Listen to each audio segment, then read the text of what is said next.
I'm far away from you, so you probably can't tell, right? All right, cool. Glad to know. All of my sweat glands are apparently working tonight. Praise Jesus. See, part of why you do pre-launch services is so that you can kind of work out some of the kinks before you have like your official launch, which by the way is August 31st, and you're all invited. You'll hear that date some more. But one of the kinks, I think, will be either air-conditioned clothes or maybe a wardrobe change. I think that's a good call. But if that's the only kink that we have so far, I'm gonna say that that's pretty good. Maybe we should just close in prayer now and call it. No, because I have this awesome PowerPoint. Do I have any Taxi Driver fans in the house? It's okay, you can say you've seen this movie. I got a couple in the back who are like, I'm not sure. Can you say you've seen that movie in church? Yes, it's okay. We still love you, and we love you perhaps even more because you'll get some of what we're talking about. But before we go into that, I just want to pray over the message portion of this. God, I just give this all to you, Jesus, that these would be your words. God, that the words that you would speak would come out of this mouth, whether it's on the page in front of me or on the screen behind me, Jesus, that you would speak. Holy Spirit, that you would move, that there would be eyes to see, ears to hear, and hearts just that would soften. God, and just take your word. Lord, we all need you so much. With varying levels of awareness of that need, we all need you so much. So we give you free reign in this place, Lord. Have your way, Holy Spirit. In Jesus' name. Amen. So, first of all, I didn't think about where the screen would be, so I feel kind of like he's pointing that at me. That wasn't the way I envisioned it. But even if you haven't seen the movie, you've seen some variation. I mean, Sesame Street did a variation on the "You Talking to Me" that actually, I think Bert did it. So. Everybody's going to go YouTube that, I know. And that's okay. That's what YouTube's for, sermons. So he stands in the mirror, and he's got his guns, and he's got this, just to give you a brief synopsis, Robert De Niro's character has got a lot of stuff going on in his life, and so he walks around with a chip on his shoulder all the time.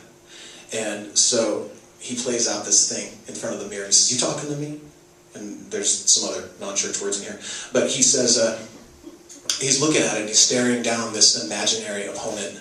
And I couldn't help but think, as I was preparing this, about the song Hello Hurricane that we're talking about, where it's a little bit like that, Are you talking to me? Because you know what, I got somebody behind me who's got my back. But it's this interrogation. He says, "You talking to me?" And I'll come back to this in a second. But it seems to me that the best place to start any kind of a discussion about church would be at the beginning of what church actually is. And so the beginning of church as we know it, and as anyone on the planet knows it, happens in the second chapter of Acts. And there's a few people waiting for something big, and a whole lot of people who aren't looking for anything at all, which is pretty much the recipe for God showing up.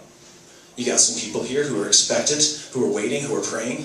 You got a whole bunch of people who got no idea what's about to hit. And so as I'm reading through the second chapter of Acts, getting ready to talk about a brand new church that launches from these pre-launch services, from this launch team, from you guys who came out tonight when you could have stayed home and done whatever else that is that you do on Wednesday nights. We started. And we're expecting something. And so when the church started, not a particular church or denomination or anything else, but the church, big T, big H, big E, the church, a group of people who were and were becoming followers of Jesus. And there's a lot of opposition. There are people who didn't want to hear it. No guns, simply because they didn't exist. Had they had them, I imagine there would have been some Pharisees packing heat. But look at that. See, even the kids get it. That's awesome. But let me just set the stage for you. In Jerusalem, when the church starts, the dust has just kind of barely begun to settle after all of the events around, the holiday that we now know as Easter. It wasn't quite exactly like the Easter bunny and some eggs going down in Jerusalem, but the dust is only beginning to settle. We're only like 2 months out from the day that so much of the city comes out and welcomes Jesus into town and says, hey, you know what, you're the coming king. And they lay down their coats and his donkey walks across them. And in church, we get palm fronds and we wave them as kind of a symbol of that excitement. And in only a few days, not even a week, they changed their minds. They do a complete 180. And the same people who laid down their clothes and all that rest of the stuff were on the verge of rioting and yelling, crucify him. So stuff was happening in Jerusalem. And then, of course, there's the story, there's the crucifixion, and there's 3 days after, which is the ultimate victory of all time, when Jesus overcomes death and walks out of that tomb. And all of this happens in Jerusalem, and then Jesus shows up, and he's there with his disciples, and he's there, and he's walking on the road to Emmaus, and he appears to Peter, and all of that. And then, what happens? The church word is ascends. And that's a big church word for basically, he goes upstairs to be with his dad. And the apostles are left. And he tells them, he says, wait here in Jerusalem. And I'm going to send the Holy Spirit. I'm going to send something to give you help and a comfort. And so, he says to wait. And so they do. They tell people about what they've seen and they heard, but largely, they're not winning a whole lot of converts here. They're kind of seen as some sort of crazy guys who are hanging around town waiting for the big thing.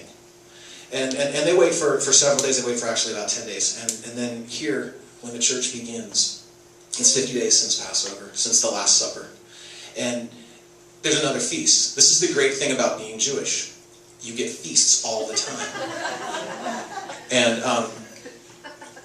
it really, really does kind of sweeten the deal a little bit. The big minus is they don't have Jesus. But they do have lots of food. I won't stay there. But anyway, so there's this other feast, and it's called the Feast of Pentecost, oddly enough. And it is a harvest feast, and so it's exciting because everybody's getting the crops out of the field. It's the first fruits, the best stuff has come out of this, and so everybody comes back to town, and they're bringing their stuff, and there's a lot of stuff going on at the temple, and all of the same people are back in town, who the last time they were there had swayed the government into crucifying Jesus. So these are not what you would call a real soft and welcoming audience to what's about to happen in the Bible. This is pretty much the guys that you would think of preaching to later. But they're all back in town. And this is when God chooses to show up in this amazing, big way. And so they're back in town to celebrate the Feast of Pentecost, which is a celebration of the harvest. It's also become a celebration of the giving of the law to Moses. So there's this extra part to it. So it's part harvest festival, part heritage festival. So it's kind of like, sort of like the 4th of July, basically. You're all excited, everybody gets together. Actually, they are grilling, if you look at what the sacrifices are like. But, see, I rock at church jokes. But, it's a big old barbecue. But, I like my steaks medium rare. There's a lot going on. So we pick it up, and this is where I get to the actual word, and everybody can breathe a sigh of relief because I'm going to land the plane. Acts 2, starting in the first verse, it says, "When the day of Pentecost came, they were all together in one place. Suddenly a sound like the blowing of a violent wind came from heaven and filled the whole house where they were sitting. They saw what seemed to be tongues of fire that separated and came to rest on each of them. All of them were filled with the Holy Spirit and began to speak in other tongues as the Spirit enabled them. Now, there were staying in Jerusalem God-fearing Jews from every nation under heaven. When they heard this sound, a crowd came together in bewilderment because each one heard their own language being spoken. Utterly amazed, they asked, 'Aren't all these who are speaking Galileans? Then how is it that each of us hears them in our native language? Parthians, Medes, Edomites, residents of Mesopotamia, Judea, Cappadocia, Pontus, Asia, Phrygia, which is where we get the word Phrygian, Pamphylia, Egypt, and parts of Libya near Cyrene, Arabs, we hear them declaring the wonders of God in our own tongues. Amazed and perplexed, they asked one another, 'What does this mean?'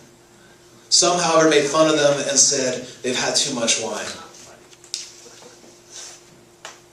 The Message translation says they've had too much cheap wine. Insert Boone's Farm joke here. You can't laugh at a Boone's Farm joke in church.